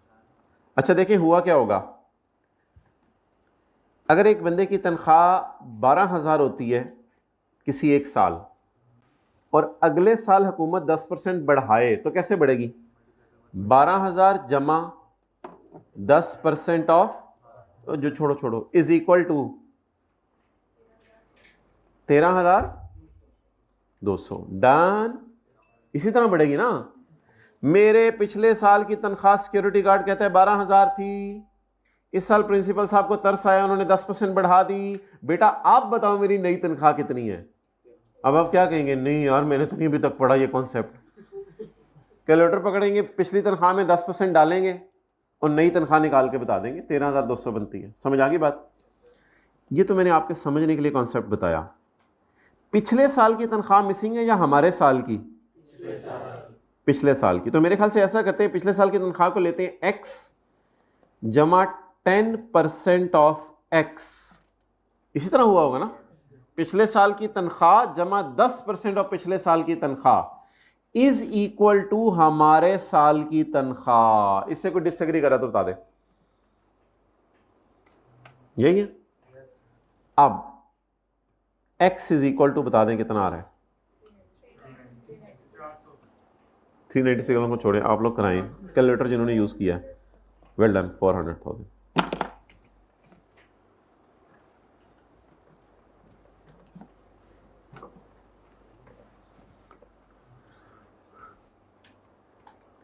भाई 396 वाले पता नहीं क्या कर रहे हैं। इन्होंने क्या किया है, इन्होंने 440 पे 10% लगा दिया है।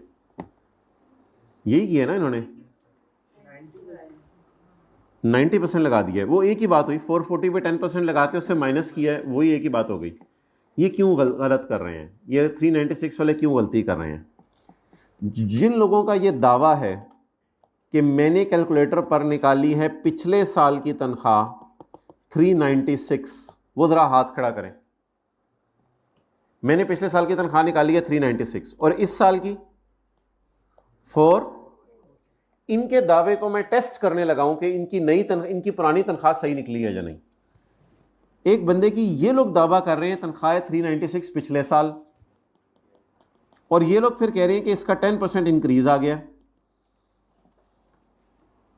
ये लोग यही कह रहे हैं ना, 10% इंक्रीज हो गया है। जिस तरह ये चले हैं मैं उस तरह अब सीधे तरीके से चल के चेक कर रहा हूं कि इन्होंने जवाब सही दिया या नहीं। बताएं क्या जवाब आ रहा है? 430 5 पॉइंट। इन लोगों ने निकाली है पिछले साल की तनख्वाह 396। फिर मैंने इनको कहा कि इसमें 10% डाल के देखो कि जो हमारी तनख्वाह बन रही है वो 440 ही बननी चाहिए। इन्होंने कहा बननी तो चाहिए लेकिन बन नहीं रही। इसका मतलब है इन्होंने कोई ब्लंडर मारा है। भाई ये नहीं होता कि जो इस साल की तनख्वाह हो उसमें से 10% माइनस करके पिछले की निकाली जाए, बल्कि प्रैक्टिकली सोचें होता क्या होगा, जो पिछले की तनख्वाह है उसमें 10% डालकर आप आगे जाते हैं। इस तरह नहीं होता कि फ्यूचर की तनख्वाह हवाई फिगर होती है, वो सोच के उसमें से 10% माइनस कर दे। एक बंदे का कद 1 फुट बढ़ गया तो पहले कितने फुट था? 5 फुट, अब कितने फुट है? 6 फुट। मिसाल दे रहा हूं, एक बंदे का कद। इसी तरह एक बंदे की तनख्वाह इस साल 4,40,000 है और इस साल उसे 10% ज्यादा तनख्वाह मिली है पिछले साल से ज्यादा। अब 440 पे आप 10% नहीं लगा सकते। अगर आप लोगों ने लगाना भी है तो वो फिर थोड़ी मुश्किल कैलकुलेशन है। 440 इस वक्त 110% पे पड़ा हुआ है, तो फिर इस पे 100 लगा दें। अगर किसी ने लगाना है वो अल्लाह का शुक्र है सही आ जाएगा 400। लेकिन मैंने तो चीज को सबसे ज्यादा सिंपल करने की कोशिश की है। मेरे ख्याल से ये मेथोडोलॉजी ज्यादा बेहतर है। What is x? नहीं 400 नहीं, व्हाट इज एक्स 400 हद होगी, वो तो एक्स का जवाब है। What is x? पिछले साल की तनख्वाह। What is x? पिछले साल की तनख्वाह जमा 10% और पिछले साल की तनख्वाह शुड बी इक्वल टू हमारे साल की तनख्वाह। ये फार्मूला समझ आ गया? थोड़ा थोड़ा जरा ये फार्मूला लगा के एक्स निकाल लें, तो उसको मैंने एक्स लिखा है उधर। तो 440 पे अगर आप 10% माइनस करेंगे तो वो फिर सीधा चल के देखिएगा तो जवाब गलत आ जाना है। एम्प्लॉयर को पता क्या होती है जिस पे 10% डालता है? पुरानी तनख्वाह पता होती है ना, उस पे 10% डाल के नई तनख्वाह देता है। अच्छा, इस तरह के कितने लोगों ने खुदा ना खास्ता कर लिया था टेस्ट में? चलें शुक्र है कोई हाथ नहीं खड़ा हुआ, एक हाथ खड़ा हुआ, लेकिन इधर गलत कराया। क्या चीज? 4 लाख ही लिखा था आपने? नहीं नहीं, मैं 4 लाख वाले पूछ रहा हूं। 4 लाख वाले, अच्छा चलो ठीक है।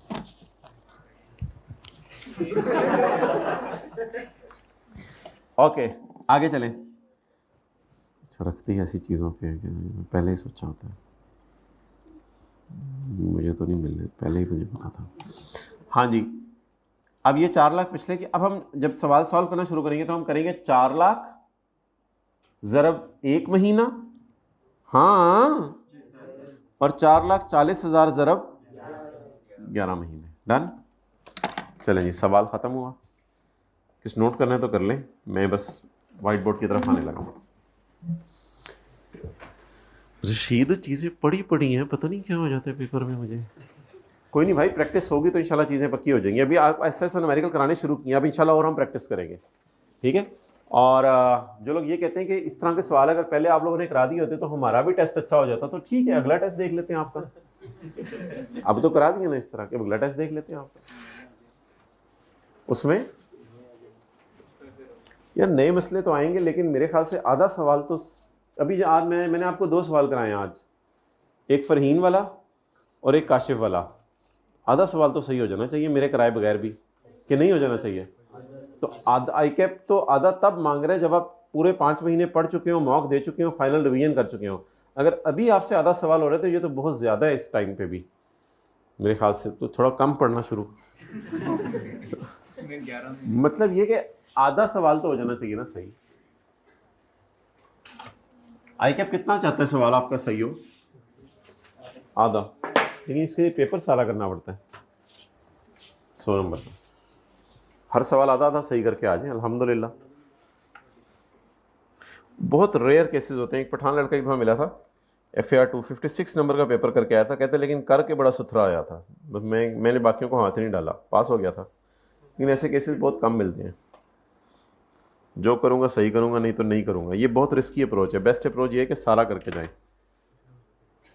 10% उसको सालाना इंक्रीज़ मिलती है हर साल, 3 साल से यही हो रहा है।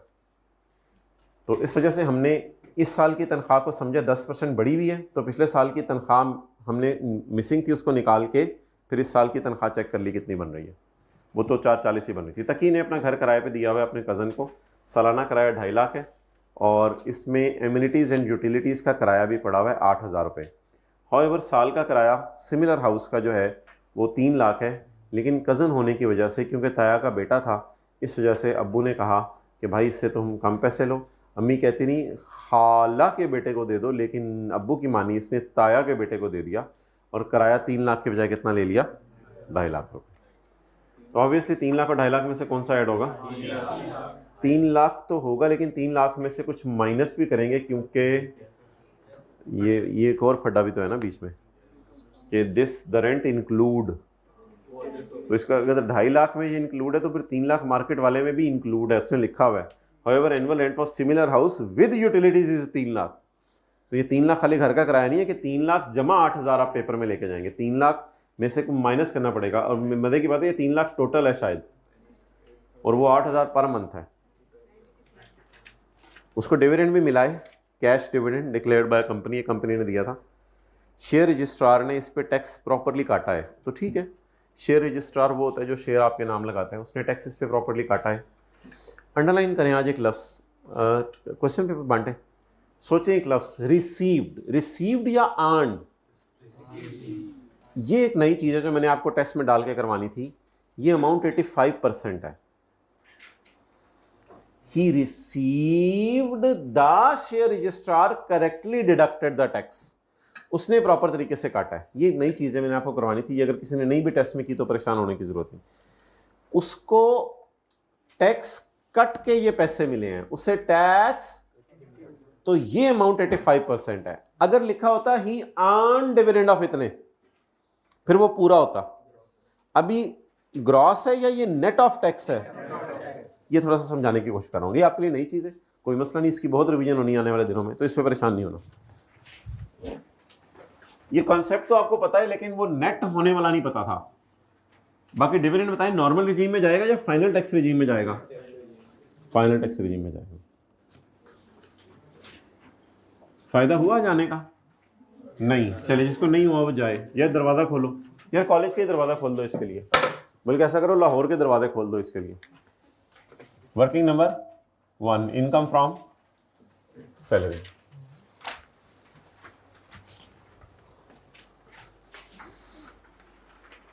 Basic salary.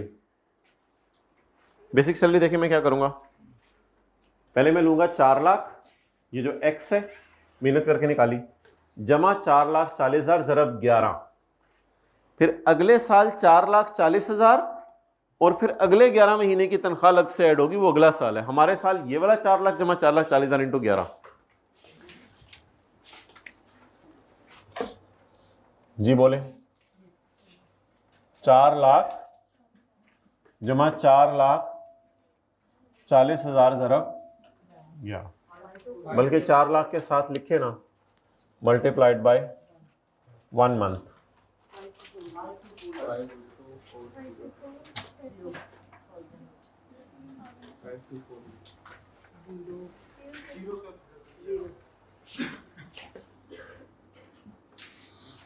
ओके,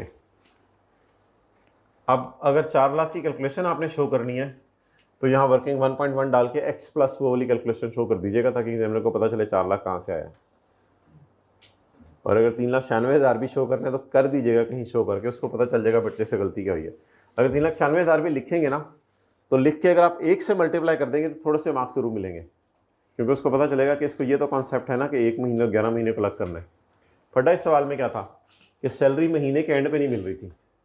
अगर यही सवाल में ये लिखा होता कि सैलरी महीने के एंड पे मिल रही है फिर तो टेंशन ही नहीं होनी थी, फिर ये 4 लाख पिछले साल यहाँ मिल चुका होना था, फिर तो मसला ही नहीं होना था। अच्छा, कन्वेंस अलाउंस एंटरटेनमेंट अलाउंस भी बढ़ता होगा। उसने लिखा हुआ 10% annual increase was given in each of the last 3 years। Annual increase किस में, इसमें या तीनों में?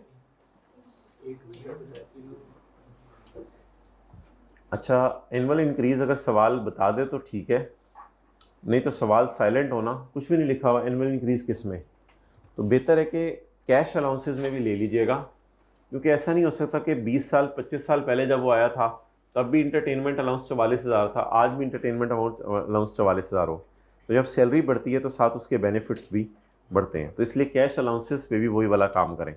लेकिन अल्लाह का शुक्र है फिगर मिलती जुलती है, ये 4,40,000 था तो इसका 4 लाख आ गया था, ये 44,000 है तो इसका 40,000 आ जाएगा। कैलकुलेट करके देख लेते हैं। कन्वेंस अलाउंस पिछले साल कितना था मुझे नहीं पता, लेकिन पिछले साल वाले में कितना डला होगा, पिछले साल वाले में कितना डला होगा, नया कितना आया होगा,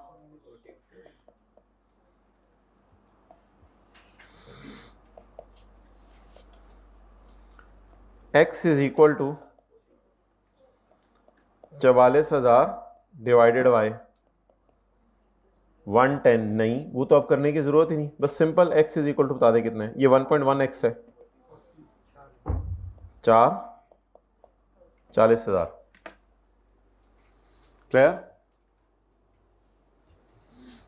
चलें जी, ये कौन सा अलाउंस है? Convince allowance. उसी तरह 40,000 ज़रब 1 महीना जमा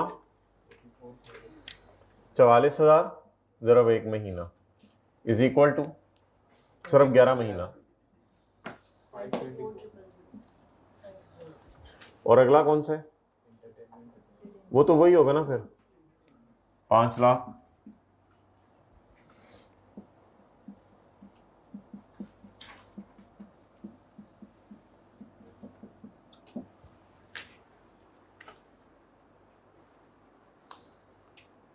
चलें जी, क्या? अच्छा, ठीक, आगे चलें।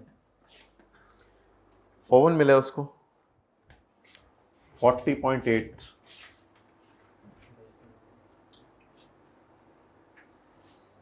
किस तरह ओवन का डोर खुलता है? थोड़ा सा इधर होता है, आप लोगों के यहाँ दूसरी तरफ होता होगा, हमारी तरफ इधर के बटन होते हैं, गोल वाला मेन बटन तो इधर होता है ना, बाकी इधर मिनट्स वाले इधर होते हैं, और इधर मटन कढ़ाई मुर्गा। अच्छा, ओवन कितने का? 40.8। 41 भी लिख सकते हैं इसको राउंड करके। ये वो सेक्शन था जिसमें लिखा हुआ था कोई प्रॉपर्टी ट्रांसफ़र हो जाए हमेशा के लिए, ये हमेशा के लिए इसको प्रॉपर्टी ट्रांसफ़र होगी, ये गिफ्ट मिला एक तरह का। अमाउंट तो कोई नहीं पे की एम्प्लॉय ने, बोनस है हमारे साल का लेकिन मिला अगले साल है। बोनस या सर्फ एक्सेल? नहीं, सर्फ एक्सेल कहाँ से आ गया, ये क्यों बोले सर्फ एक्सेल? रिसीव्ड इन हमारा ईयर या रिसीव्ड इन नेक्स्ट ईयर? तो फिर क्या करें, मैं इधर लाइन लगाऊंगा, इसकी आवाज़ आएगी, आपने साथ बोलने हाँ।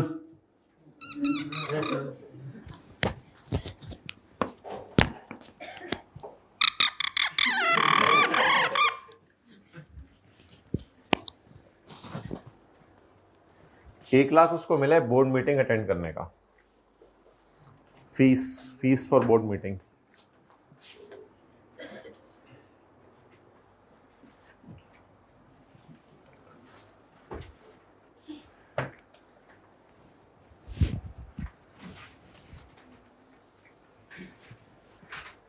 चलें जी आगे।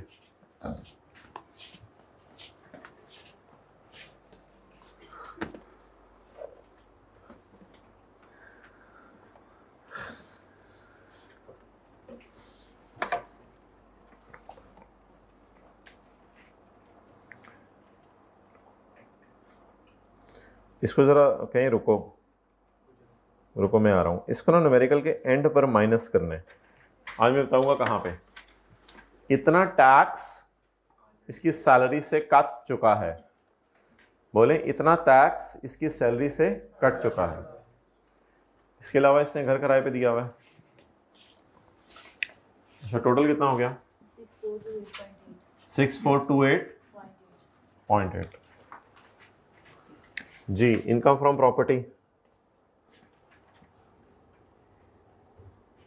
ग्रॉस कितना है? किराया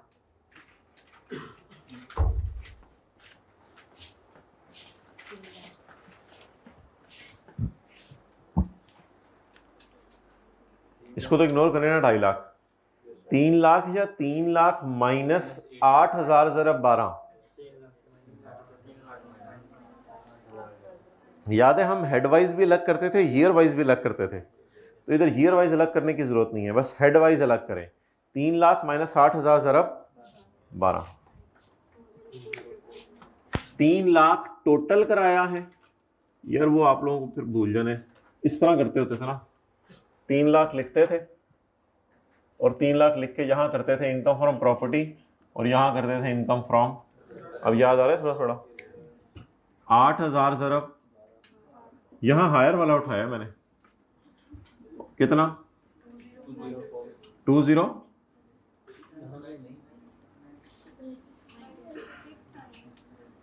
और यहाँ 204,000 ग्रॉस बोले।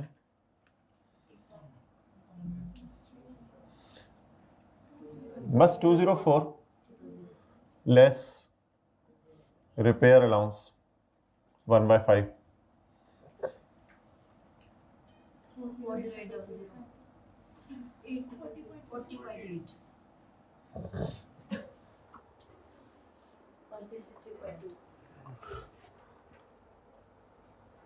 डन। Working number 3। आना इधर, इधर आओ, जल्दी आओ ना जी, मैं आ रहा हूँ। अच्छा ठीक है, चलो इधर रुको।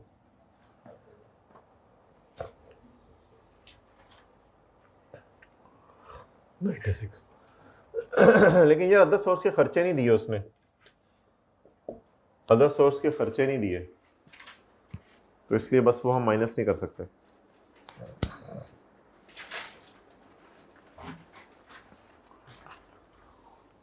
जी कौन सा? नहीं, अलाउंसेस भी हर साल मिलते हैं, बिल्कुल हर साल मिलते हैं। अच्छा जी आगे, हर साल मिलते हैं, ये कोई वन ऑफ टाइप चीज़ नहीं होती। सैलरी के साथ जो house rent allowance, utilities allowance, entertainment allowance, convince allowance, ये हर साल मिलता है लोगों को। अच्छा, कैपिटल गेन, डिविडेंड तो इनकम फ्रॉम अदर सोर्स में जाएगा, लेकिन ये फाइनल टैक्स रिजीम है। ये क्या है? अच्छा, कट कटा के कितना मिला है? ये मैं कह रहा था 85% पे है, क्योंकि इस पे उसने लफ्ज़ क्या लिखा हुआ है? मिला या कमाया? मिला। ये जो रिसीव्ड का लफ्ज़ है ये बड़ा डेंजरस है। अगर लिखा होता ना अर्नड, तो फिर मैं ये कहता 100% ही है। अभी इस पे कितना % टैक्स कटा होगा? 15%, तो 100 माइनस 15 इज इक्वल टू 80। तो ये कितने परसेंट है? अब मैं करूंगा क्या, देखे ना, अगर मेरा डिविडेंड 200 रुपये है और उस पर 15% टैक्स कटे तो मुझे मिलेगा कितना? अगर पेपर में 170 देगा तो पेपर में लिखेगा रिसीव्ड 170, और अगर पेपर में 200 देगा तो लिखेगा अर्न्ड 200। 170 से 200 पे मैं कैसे पहुंच सकता हूं? 170 से 200 पे 170 85% पे पड़ा है।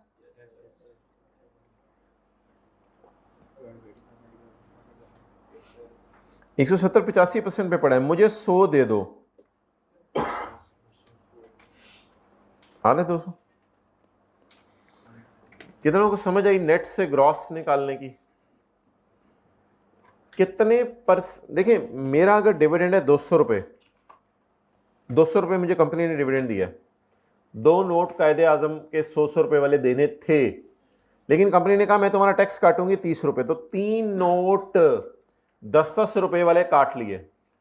तो वो 200 जो लाल नोट थे वो कम होके एक 100 वाला नोट आया, एक 50 वाला, एक 20 वाला, 170 मेरे पास आए। अब मुझे कोई घर जाते हुए पूछ रहा हो कि तुम्हें मिला 170 है, तुम्हारा बना कितना था, तो मैं इसको कह सकता हूं कि 170 असल में डिविडेंड पे टैक्स अक्सर कटा करेगा, तो ये शॉर्टकट तरीका है। फॉर्मूला भी लगा सकते हैं, वो फिर जरा लंबा फॉर्मूला है, x minus 15% of x is equal to 170। इस तरह x भी निकाला जा सकता है, लेकिन मैं जरा शॉर्टकट बताना चाह रहा हूं। शॉर्टकट क्या है, शायद समझ आ रहा हो। ये बात समझ आई? x माइनस 15 उधर उधर बढ़ रहा था, प्लस हो रहा था, इधर टैक्स, उधर सैलरी बढ़ के मिल रही थी, इधर टैक्स कट के पैसे मिल रहे हैं। इसकी बजाय ये ना कर लें, देखें सही है, 170 कितने परसेंट पे पड़ा हुआ है? 85 पे, तो मुझे कितना दे दो? समझ आई? तो ये फिगर किस तरह है? 85% टाइप है या 100% टाइप है? इससे मैं क्या निकाल लूं? 100।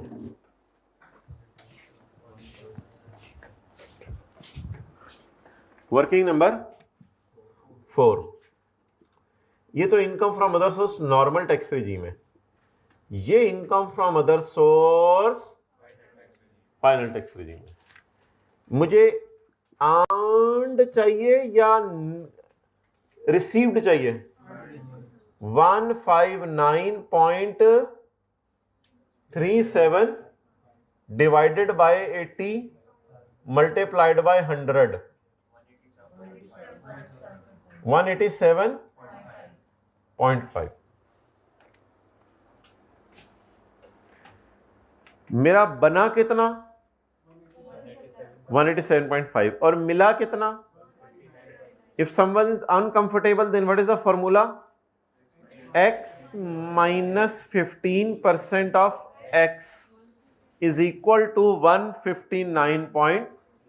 Then what is X?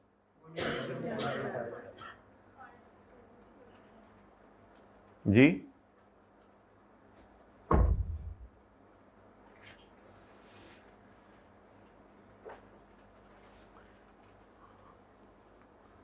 जी बोले। न्यूमेरिकल का face, income from salary,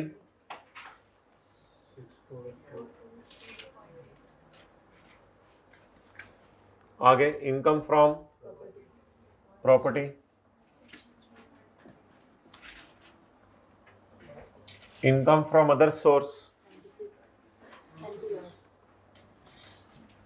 normal 96, और income from other source final tax regime 187.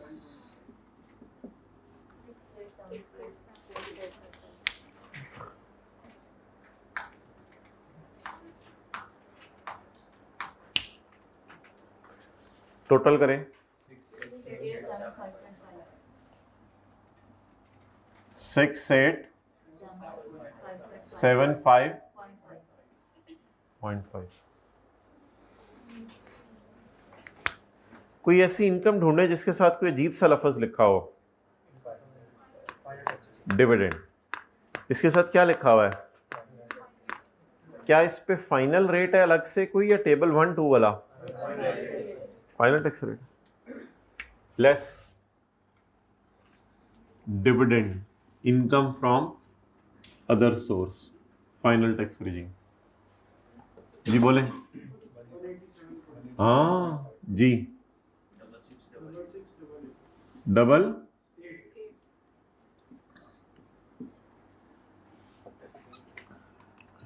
ये क्या हो गई? Taxable income.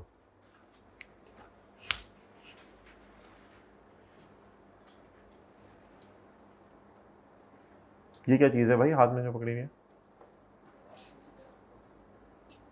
कुछ नहीं करना इनका।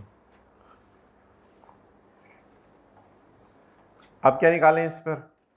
टैक्स करें जी।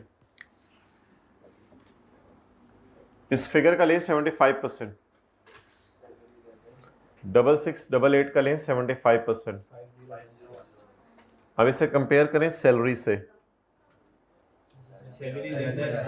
कम दीवाने छोड़ें आप लोग इधर से देखें जरा। सैलरी ज्यादा है, तो सैलरी ज्यादा तो टेबल। अच्छा, टेबल 2 में मैं 6688 देखने जाऊं या 668800 देखने जाऊं? इसको जरा मैंने साइड पे लिख लिया ताकि उधर टेबल में आगे कंफ्यूज ना हो। आप 6688 देखने आप लेंगे 6 लाख से कम है, टैक्स जीरो। 6688 6 लाख से कम नहीं है, 6688 सही है।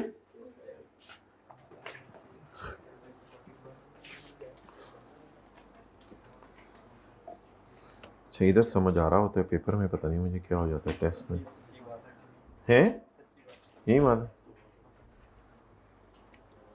पढ़ाई में ये चीजें सारी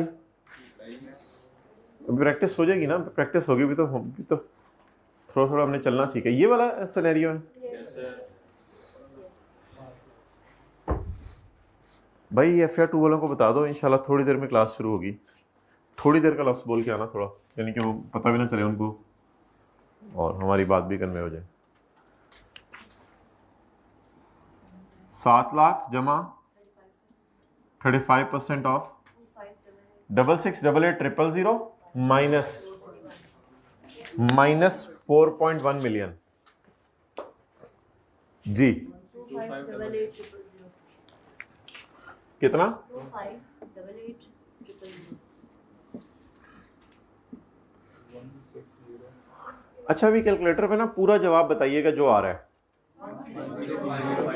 1605800। मुनासिब क्या है कि इसको इसी तरह लिख दें या कुछ करें? इसको रुपीज इन 1000 में कन्वर्ट कर दें। डिविडेंड तो अलग डिस्कशन है ना। इसे क्या कर दें? वो तो करना है, वो छोड़ो ना, इसमें माइनस क्या करना है छोड़े। अभी मैं कह रहा हूं इसको इस तरह लिख दूं या इसमें से कुछ माइनस कर दूं। माइनस तो करना अलग है, सॉरी। इसको इस तरह लिखूं या कुछ और तरह लिखूं, ये मैं पूछना चाह रहा हूं। रुपीज इन 1000 में लिखूं, क्या लिखूं फिर आखिरी? इसको फिर 6 कर दूं।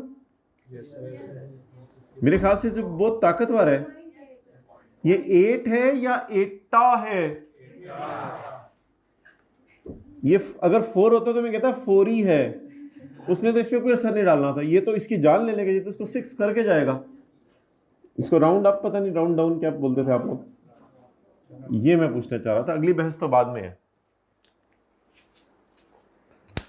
अच्छा, रोनी की आवाजें आ रही होंगी कहां से? डिविडेंड से। भाई ये वाला दरवाजा भी जरा खोल के देखो, मर्द हजरात आए हुए।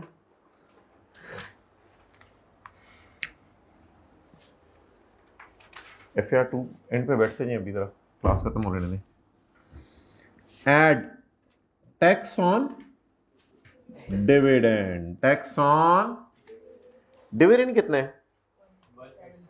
187.5 इंटू 15%। 25% क्या हो गया? 28.125। छोड़े यार, अब नहीं टाइम हमारे पास, पेपर में भी कोई नहीं टाइम। 28 भी लिख देंगे तो चलेगा। Okay, catch out.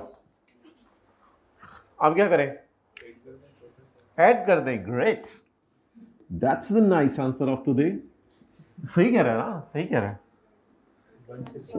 यार। 14 दिन।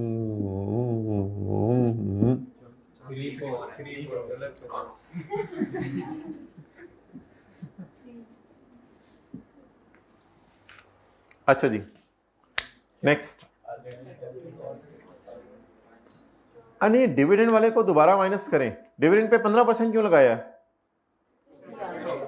क्योंकि अलग FR2 वाले FR2 निकाल लें, ये तो मत देखें, छोड़ें, हम हो गया इंशाल्लाह पास। आगे चलें, रिवाइज हो जाएगा वरना। लेस, आगे चलें, आगे आगे आगे आगे आगे। नहीं, ऑलरेडी डिडक्टेड को छोड़े, पहले FR2 वाले टाइम को करना क्या? आप डिविडेंड का टैक्स ऐड कर दिया, अब क्या करना है जल्दी बताएं। लेस कर देंगे डिविडेंड वाला tax. Less tax on dividend. Dividend pay तो हुकूमत के खजाने में ऑलरेडी टैक्स जा चुका होता है, तो इसको लेस करें। आप जरा नीचे आते हैं, अब मुझे यहां से भी निकाल रहे हैं जी, निकले जरा, क्योंकि ये टैक्स ऑलरेडी गवर्नमेंट के खजाने में जा चुका है। तो यहां तक बज़ाहिर हमने कोई नई चीज नहीं की। चैप्टर 4 में एक पेज था जिसपे आपको ये मैंने डिविडेंड वाला टैक्स ऐड करा के लेस कराया था। नई किताब है। चैप्टर 4 में एक पेज था जहां पे मैंने आपको टैक्स ऐड करा के लेस कराया था। वो पेज था, अल्लाह आपके पिछले वाली लाइन वाले का भला करे, वो पेज था पेज 45 लिख लें। पेज 45 पे ये 28 को ऐड करा के लेस कराया हुआ है। अब अगर ये छोटे छोटे न्यूमेरिकल आप नहीं करेंगे तो FR2 वालों से भी पूछ सकते हैं कि फिर बड़े बड़े न्यूमेरिकल आते हैं तो मसला होता है।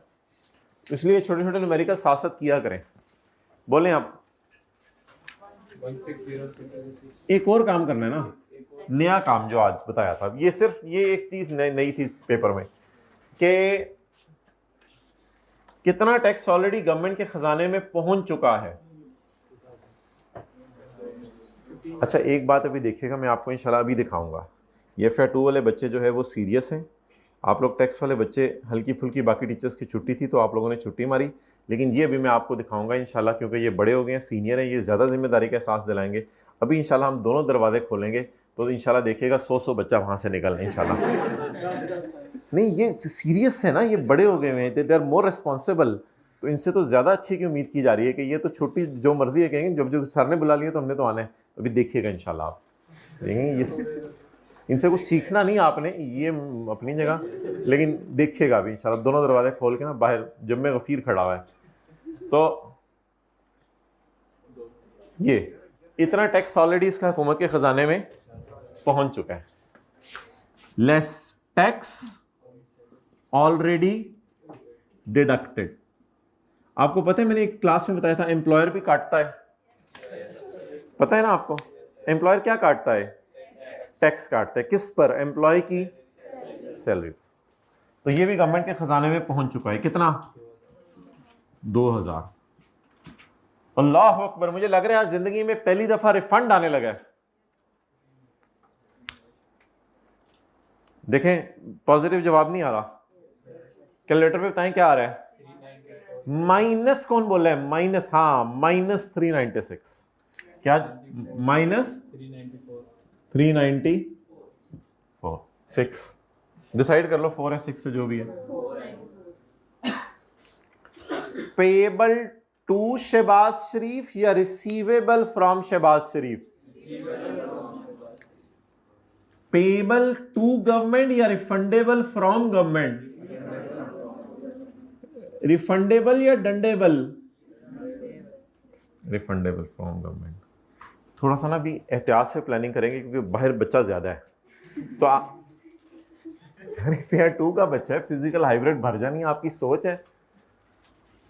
Refundable from 394। ऑब्वियसली बड़ा होता जाता है बंदा, जिम्मेदारी का एहसास बढ़ता रहता है। फिर जैसे कैच छूटने लगा था। ये सवाल पूछने का टाइम है? खैर है सर। How dare he.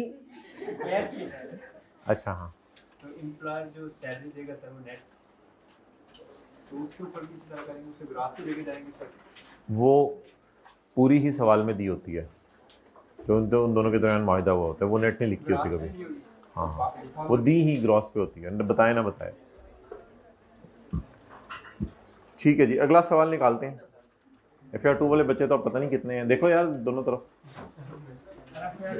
खड़े में बहुत है यार, बेइज्जती करा दी। कल के लिए क्या पसंद करेंगे? होमवर्क, चले मैं होमवर्क देख के कोई डाल दूंगा। अभी फ़िलहाल साथ वाले को ना ज़रा प्यार मोहब्बत से ले जाए लाइब्रेरी में, और इस 2 नमाज़ें ज़ोहर असर की पढ़वा के मगरिब तक इसको रवाना कर दीजिएगा घर, और इसको नॉन स्टॉप बिठा के आज पढ़ाएं। कर लें यार कोशिश, साथ वाले को ले जाएं, मना लें इसको, घर जा रहा है ये, लाइब्रेरी में बिठा दें इसको। हाँ बंद कर दो।